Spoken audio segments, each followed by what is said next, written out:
It's Beast Mode time!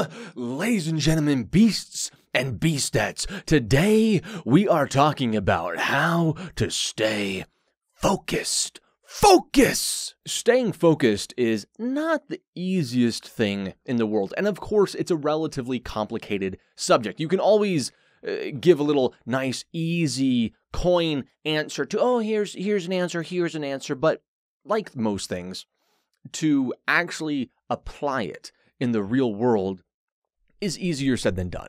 Nonetheless, I would like to give a couple steps, a couple things that I feel help me maintain focus, and they are roughly in order of importance. Number one is have objective daily goals each morning. It's very difficult. This kind of seems obvious when you say it, but the truth of the matter is when most of us wake up in the morning, we don't actually know what we want to accomplish that day. So you want to have specific, objective, measurable goals every single morning. Preferably when you go to bed the previous night, you already have those goals set. But if you don't already have them set, or whatever the situation is, the point is pretty much as soon as you wake up, you want to know, what is it I want to accomplish today? Because it's kind of impossible to accomplish much of significance anyway, or to get to where you want to go if you don't know where you want to go. So by default, step one has to be know what your goals are. Set out objective, not subjective, measurable goals every single morning or the previous night so you know what it is you have to focus on. Number two, have a morning routine. If you say work a 9 to 5 and you need to wake up and go to work and you don't want to wake up 4 hours earlier at 3 in the morning or whatever, okay, that's cool. So you wake up, you go work your 9 to 5, and then after your 9 to 5 or after you pick up your kid or whatever it is, whenever is the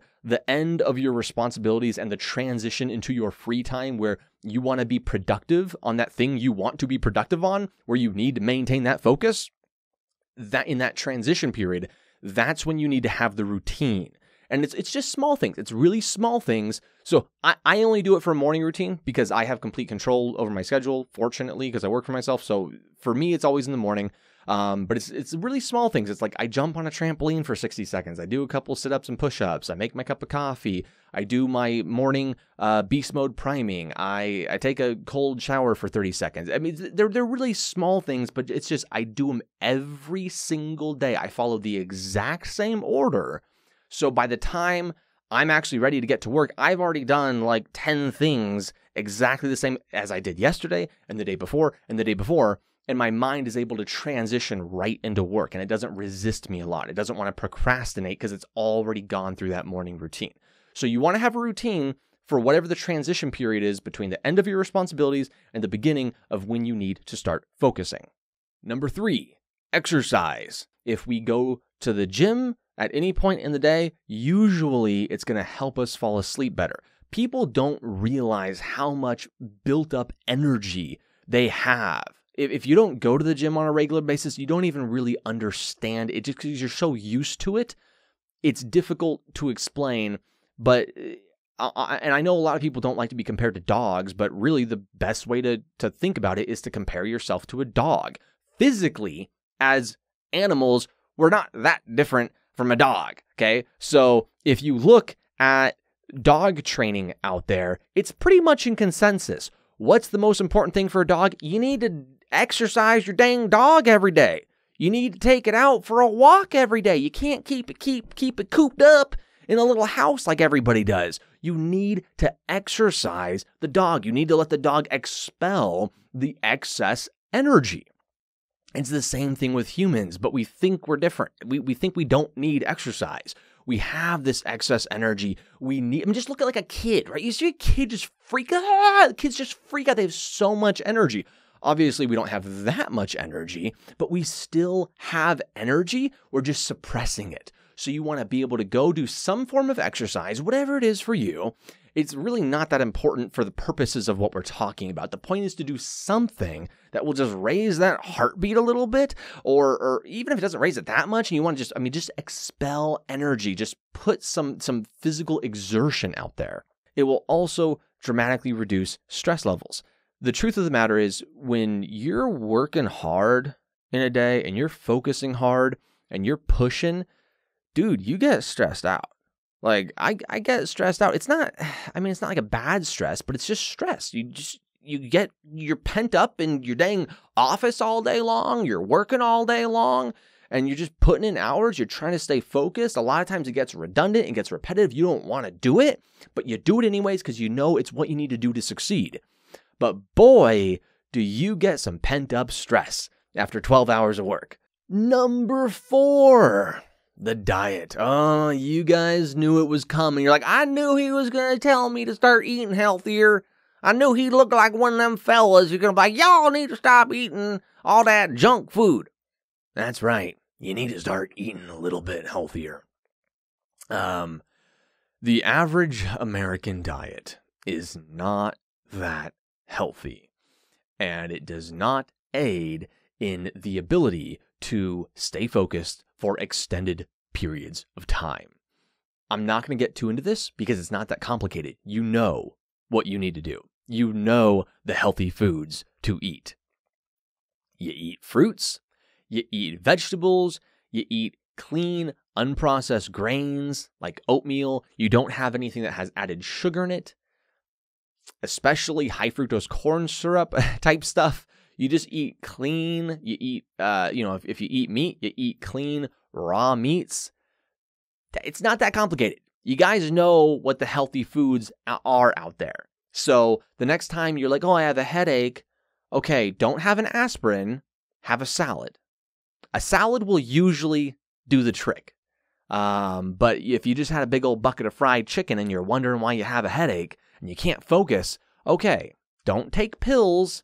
Take healthy food, and you're probably not going to have that headache, and you're probably going to be able to maintain focus for a longer period of time. Number 5, last but not least, although this is in order of importance, so technically I guess it's least, you get the point I'm trying to make. Get rid of the distractions. You may not be able to get rid of 100% of them, but get rid of as many of the distractions as possible, at least temporarily. Often, you don't need to get rid of them permanently. So if your distraction is TV, you don't need to throw away your TV and say, I'm never going to watch TV again for the rest of my life. It's okay. How can we get rid of the TV for, say, 3 days? That's enough. That's all you need to get your focus back. You just need a couple days to get that routine back, to get the momentum back, to get away from the distraction, to where then if you have it back in an area where you would be distracted again, you're not going to be distracted, at least not nearly to the same degree that you were before. So a couple distractions that I face on a regular basis, video games on my phone, particularly little video games on my phone. That was the worst offender most recently. YouTube, ironically. And it's those dang recommended videos that you just go down the YouTube rabbit hole where I pull up, I am Good Samaritan, pulling up YouTube to do some research for something relevant, but I can't even get the dang search query in because the second I open up the YouTube page, all the recommended videos are like, oh, watch all. Don't you want to know what a snake versus a tarantula, who would win? I'm like, I guess I do. I guess I do. I have no self-control. And then Instagram was probably the third distraction that I had. So I knew, okay, I only have to get away from this stuff for a couple days. So what I did was I uninstalled the video game on my phone. I also, in the morning, I put my phone in my garage. So I put it on airplane mode or turned it off and put it in my garage so it was further away from me. That solves the Instagram problem because I only look at Instagram on my phone. It also solves the video game problem because I only play video games on my phone. And then in regard to YouTube, half the time I'm on my phone, so that kind of solves half of it. And then on the computer side, I put on a website blocker. So if you go to youtube.com, it blocks it. Of course, they're easy to get around. You can just open up an incognito tab. but you're reminded that you're supposed to be working. So half the time, you're going to have enough willpower to say, oh, yeah, I forgot I was supposed to be working. I'm going to try to be a good boy and, not go to youtube.com. So I did that for a couple days. It helped.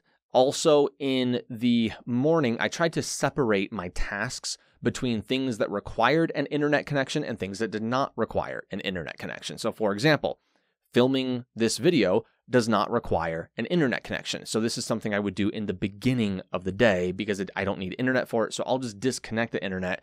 And that way it is genuinely, obviously you can still just plug the internet back in, but it is a lot more inconvenient than just right-clicking and saying open in incognito. That takes 2 seconds.